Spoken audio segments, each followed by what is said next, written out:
श्री जयदेव गल्ला जी, जयदेव गल्ला जी।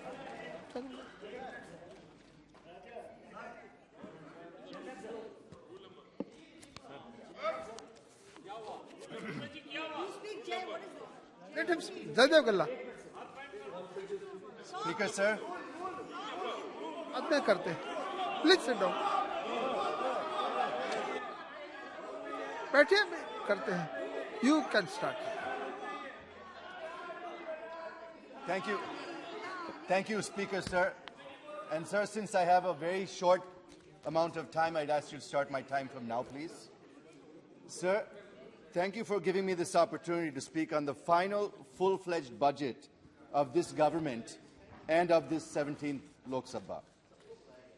Sir, the budget speech started with a self-congratulatory note that India has successfully overcome the troubles that came with COVID.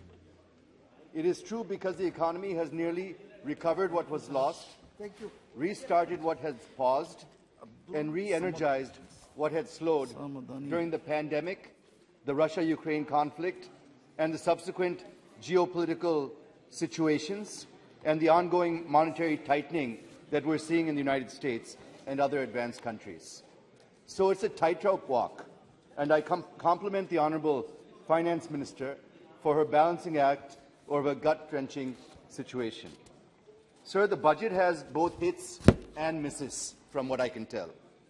The hits, if I may say so, include things such as 10% increase in the gross tax collections, 33% increase in capital expenditure of 10 lakh crores, which comes to 3.3% of GDP. And if you add in grant-in aids given to states, it comes to 13.7 lakh crores, or 4.5% of GDP.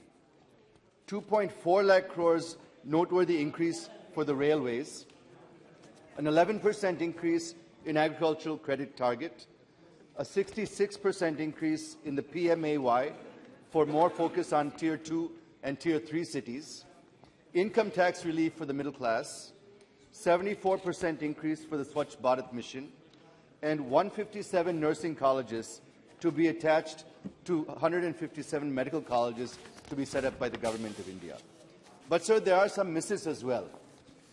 A few I'll just noteworthy misses include reducing, I think many members have mentioned this, reducing the Narega allocation to 60,000 crores from nearly 90,000 crores in the revised estimates of 2022-23, reducing the allocation for the National Health Mission from 37,000 crores in the budget estimates of 22-23 to 36,787 crores, reducing the allocation for PM food processing enterprises to 639 crores from the 23-24, from 900 crores in 22-23, reduction in allocation for PM Kisan to 60,000 crores against 68,000 crores this fiscal. Sir, before I proceed with my observations on the budget and giving my suggestions on various proposals, I wish to first focus on what this budget is for my state of Andhra Pradesh, sir. Sir, this budget and the Honourable Finance Minister have disappointed the people of AP once again, sir. The issues are many, but I wish to touch upon the most important ones in view of time constraint. Sir, I've been making this speech now for 9 years, and I'm sorry to say that I've had to repeat myself year after year after year, because none of the provisions have been fully fulfilled, and deadline is fast approaching, sir. Sir, I'm deeply perplexed as to where I should start from. Should I start from what the AP government has been doing since 2019, or should I start with what the Government of India has been doing to AP since 2014? I think this is something that, it requires much more time. Unfortunately, I don't have that at my disposal. Sir, AP has been receiving empty promises and scant allocations since the bifurcation of the state in 2014. In this budget, the Finance Minister has given 5,300 crores to the Upper Bhadra National Irrigation Project in Karnataka, but nothing has been given for Polavaram, which is a national project and has been pending for so many years. This is the first disappointment for AP, sir. I would not say much on Polavaram, since the Government of India and the Jal Shakti Ministry knows every single detail of it. I would only request the Finance Minister for approving the second revised cost estimates of 55,657 crores and release the pending dues to Andhra Pradesh, which they've already spent, sir. Even though the Finance Minister allocated 8,406 crores for the railways in AP, taking up 72 stations in AP to be developed as world-class stations, introduction of Vande Bharat to Vizag, giving 1,040 crores for Guntur Guntakal and Guntur BB Nagar doubling projects, etc. There is no mention about the establishment of the new railway zone for AP, sir. This is also a promise that is long pending and has been made several times in this House by several ministers, sir. Sir, the piecemeal announcements or allocations do not work, sir. I agree that 10 crores has been allocated to the new railway zone, but there is no announcement when the new zone would come up and become functional. There is no mention about it either in the President's address or in the budget. Even the Railways Minister has not announced anything on this in his post-budget press briefings. This is the second big disappointment for Andhra Pradesh, sir. Sir, the Finance Minister had given 23,260 crores for 4 metro projects in 21-22. The Government of India spent huge amount for Bangalore, Chennai, Cochin, Nagpur, Nashik metro rail projects. And the Bangalore metro was given 14,700 crores and 19,000 was given for metros, other metros in 2022-23. But there is no mention, sir, about Vijayawada and Visakhapatnam, which is a mandate which, both of these metros have been committed in the AP Reorganization Act, and there's no mention in this budget also, sir. Rather, since 2014, nothing has been done in this regard. So this is the third big disappointment for our state, sir. Sir, on the one hand, Government of India says there are no states with special category status, post the 14th Finance Commission's recommendation.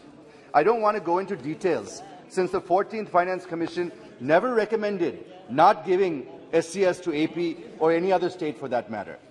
But in the 2022-23 budget, government has given back IGST to the tune of 3,631 crores for SCS states.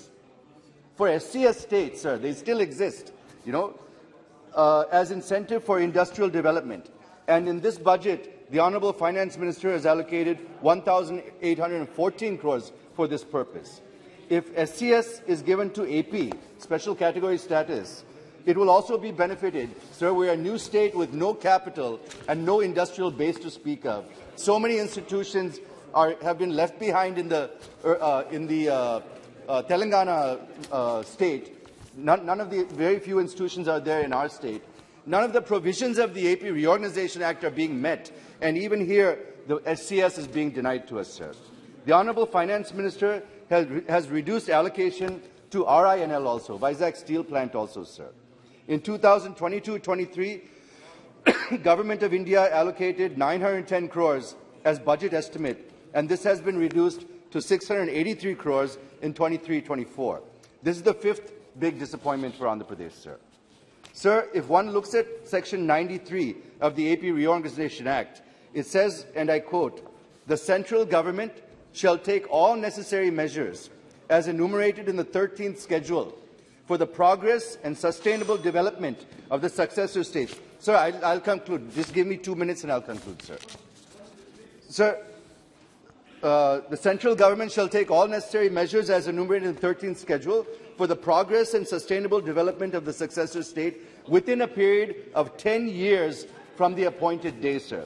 And the appointed day is fast approaching. The appointed day will be from 2nd June 2014. That means by 2nd June 2024.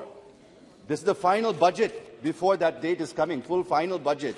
The next budget is only going to be vote on account. This is the final chance for this government to allocate funds to fulfill what is in this AP Reorganization Act passed by this House in 2014 with deadline coming up on 2nd June 2024, sir. Sir, I'm just getting to the end, sir. Just give me 1 minute, I'll conclude, sir. We're at the fag end of reaching this 10 years. but not even one of the 17 items mentioned under the 13th schedule has been completely fulfilled, sir. This is the 6th disappointment for the people of Andhra Pradesh, sir. Every single member from AP, cutting across party lines, has been raising their voice since 2014 for conferring special category status to Andhra Pradesh.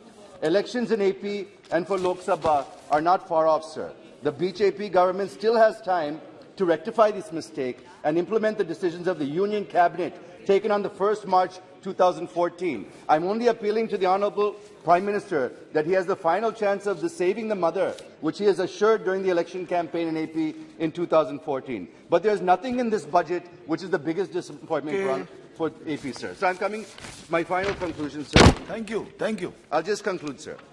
Sir, I once again appeal to the Finance Minister, the Home Minister and the Prime Minister to respect the commitments made in the AP Reorganization Act 2014, passed by this Parliament, and provide sufficient funds to fulfill all of its provisions in full before the deadline of 2nd June 2024. Thank you, sir. क्या कुछ कहना चाह रहे हैं निशिकांत जी? जी केवल दो छोटे clarification है सर जी कि एक